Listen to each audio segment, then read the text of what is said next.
তাহলে আমি একটু সংক্ষেপে, আপনারা যারা পড়েছেন তাদের কাছে বালকের মতন গল্প দেওয়া হয়। বলছে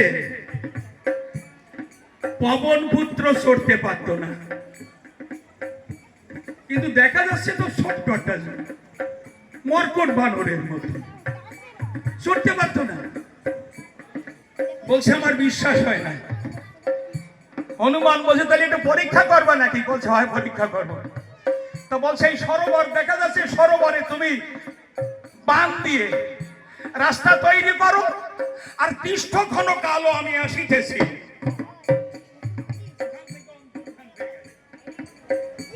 এইবার বানের সেতু নির্মাণ হয়ে গেল।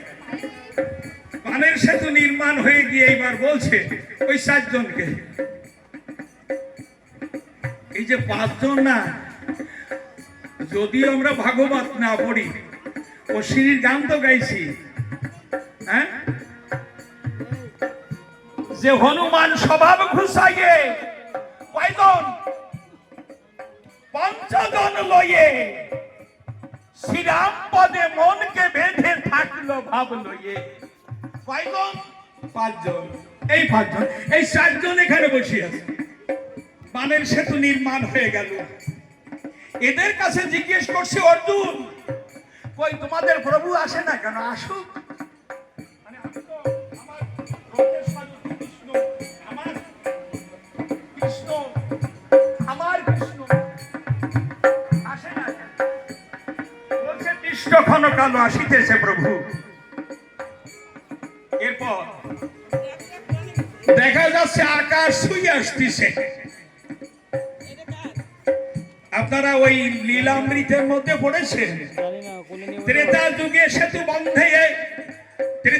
সেতু বন্ধে ভল্লুক বানর বৃন্দে বড় বৃক্ষ আনে বড় বীরে, বড় বড় যে পর্বত বানের আনে কত হনুমান লোভে বন্ধি করে। হরিবল হরিবল। বিকট মূর্তি ধারণ করিছে,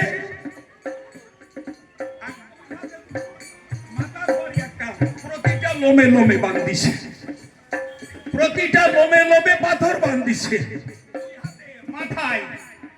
একটু অনুভূতি করুন, এই ছবিটা কখনো রামায়ণের ভিতরে যদি কোনো কেউ দেখে থাকেন।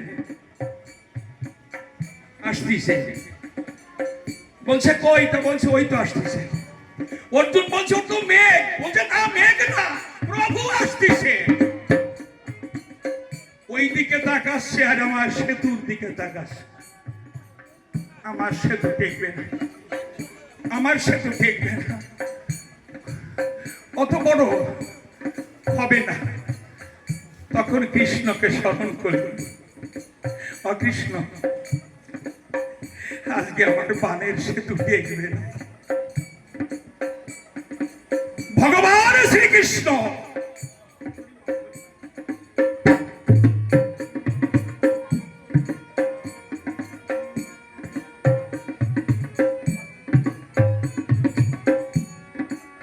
কশ্যপ রূপ ধারণ করি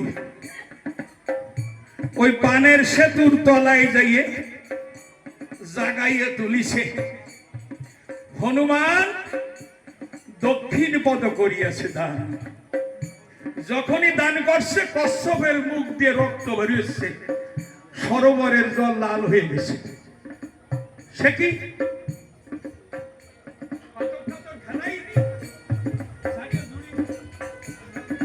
স্তব করতেছে? তুমি কি ভক্তের এই সেতুকে রক্ষা করবার জন্য তুমি কে? বলছে আমি তোর ভগবান।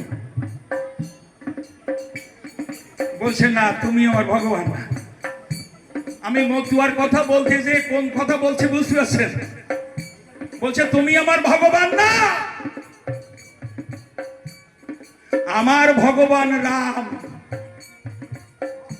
যার চরণে আমি আত্মসমর্পণ করেছি সে আছে রাম।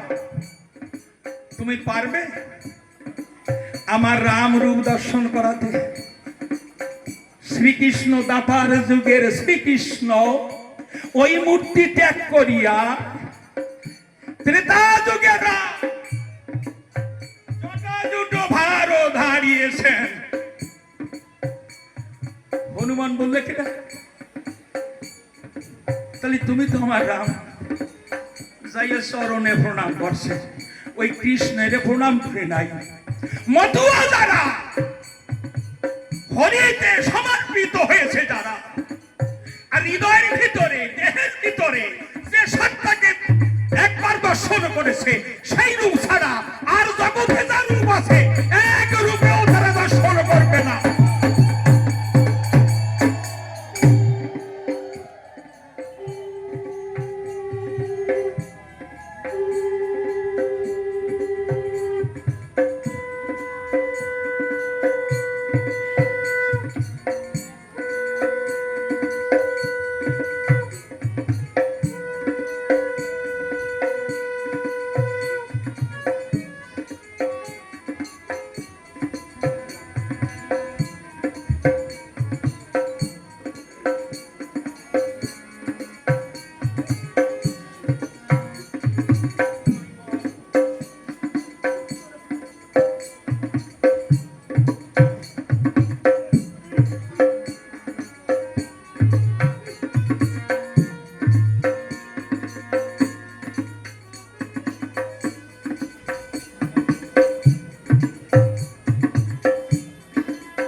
শ্রীমদ্ ভগবদ গীতায় অষ্টদশ অধ্যায় মোক্ষ যোগ, ওখানে দেখবেন একটা শ্লোক দেয়া আছে, সর্বধর্মাং পরিত্যজ্য মামেকং শরণং ব্রজ অং তং সর্বেভ্যো মোক্ষেস্যামি মা শুচি।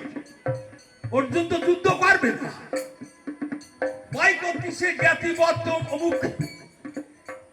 কৃষ্ণ বলতেছে তুমি আমাকে সমর্পণ করো, দেহ মন সমর্পণ করো, তাহলে তোমার পাপ পুণ্যের ভয় থাকবে না।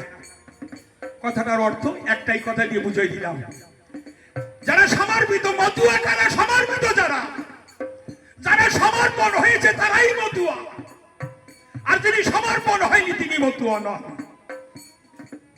ওই যে আমার দাদা বলছিল, উনি যখন প্রথম এই দেশে আইছিল তখন এই মালা ছিল না, ওই এক পাশে একটা মালা ছিল। এখন দেখেছেন কতগুলো মালা।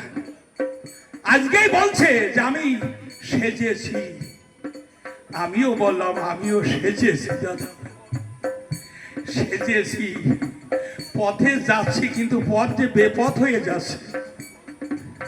সেজে পথে চলেছি, কিন্তু কত সময় যাতে পারবো তা তো ঠিক নাই, আর আমার পরমাইতে কুলবে কিনা তার তো ঠিক নাই, কিন্তু বাপ ধরিছি যাবার জন্য। হরিবল। মতুয়া কারা? মতুয়া যারা সমর্পিত হয়েছে। আমি তো একটা কিছু দিতে পারি নাই, একটা কিছু দিতে পারি নাই, অথচ আমি বড় কথা বলছি, আমি একজন ভক্ত, আমি একজন গায়ক, আমি একজন বড় গোসাই। হরিবল। যাক, এই আলোচনার অধিকার দেয় না, তাহলে আমার মুখ্য কথা আছে যে সমর্পিত হলে পরে, সমর্পিত হলে পরে নিজের ভেতরে গুরুর কৃপায় এই যে চর্ম চোখ দিয়ে কিন্তু বহু দূর দেখা যায়, কিন্তু হরিকে দেখা যায় না। লালন সাইজি বলছেন, আমি মানে বিশ্ব জগৎ সবই দেখি, কিন্তু তোমারে তো দেখতে পারি না। তুমি কোথায় থাকো? তুমি তো আসো আমার কাছে, কিন্তু লক্ষ যোজন পথে। সে আর তুমি সাধন মার্গের কথা, সমর্পিত কথা। এই মতুয়া যা পাগল তারা, মতুয়া যারা গোপী তারা, এদের কোনো, কালকে একজনকে বলছিল যে বৈষ্ণবের কাছে আর বৈষ্ণবের সাথে মতুয়ার, আমি বলছি না, মতুয়ার সাথে বৈষ্ণবের কোনো বিভাগ নাই, কোনো পার্থক্য নাই। কারণ এই যে মতুয়ারা যারা, তারা হরিবল হরিবল বলছে, এই হরিবল ছিল গোলকে গোপনে, গোলকে গোপনে ছিল। চৈতন্য ভাগবত একটু ভালো করে পড়ে নেবেন। গোলকে গোপনে ছিল, শ্রীকৃষ্ণ রাধার কাছ থেকে প্রেম নিয়ে ওটাও রেখে দিয়েছিলেন, ওটাও রেখে দিলেন। তাতে কি লিখলেন? অনার্পিত সরিংসী রাত। তার মানে কোন যুগে, সত্য ত্রেতা দাপারের কোন যুগে এই ধন বর্তানো হয় নাই, এবার কিন্তু বর্তানো হচ্ছে। অনার্পিত সরিংসী রাতে করুণাবতীর্ণ কালৌ সমার পায়ুতু মুন্নত উজ্জ্বল রসান স্বভক্তি শ্রিয়াম। রাধার ভক্তি তো আছে নিজের ভক্তি দিয়ে, এইবার ভক্তের কাছে বলছি নাও, আমি মধুমাখা হরি নাম দিয়েছি। কে বলিছে? মহাপ্রভু বলেছে। তাহলে এখানে যদি এটাই হয় যে মহাপ্রভু বললেন যে আমি মধুমাখা হরি নাম নিয়ে এসছি, হে কলির জীব তোমরা অচৈতন্য, আজ চৈতন্য দেবার জন্য আমি চৈতন্য হইয়া অবতীর্ণ হইয়ে এই চৈতন্যের নাম তোমাদের কাছে দিচ্ছি, তোমরা গ্রহণ করো, তুমি চৈতন্য হও। তাই তো নাকি? তাহলে এই তত্ত্ব যারা জানে তাদের সঙ্গে মতুয়ার সঙ্গে আর বৈষ্ণবের সঙ্গে কোনো পার্থক্য নেই। কিন্তু বাবা পার্থক্য আছে কোথায় জানেন? আপনার গুরুদেব আছে উচ্চ বর্ণের, উচ্চ বর্ণের গুরুদেব, সে কিন্তু এই নিচতলার মতুয়াদের হরিচাঁদ ঠাকুরকে এবং এই ভক্তকে গ্রহণ করতে পারছে না। আমাদের ভিতরে আজকের মল্লিকপুর কালকের বলছিল, কে জানো বলল 8 বৎসর, 8তম বৎসর নাকি এই অনুষ্ঠান, মনে হয় একটিকে বেশি হতে পারে। এখানে অনেকে গোসাইরা আসতে চায় না, কেন জানেন?